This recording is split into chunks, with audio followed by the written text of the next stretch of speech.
Hi everyone, in this video, I will show you how to hide an address on Amazon wishlist.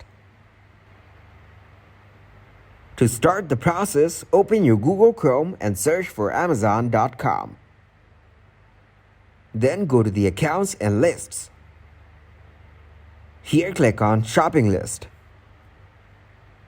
Now click on More. Then click on Manage List.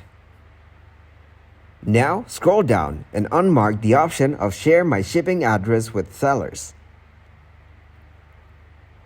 From here, you can read the details about shipping address. After that, click on Save Changes. Again, click on Account and Lists. Click on Shopping List. Then click on More. Now click on Manage List. As you can see, our address is hidden. If you guys got some value, make sure to leave a like and subscribe to the channel. Until next time, goodbye.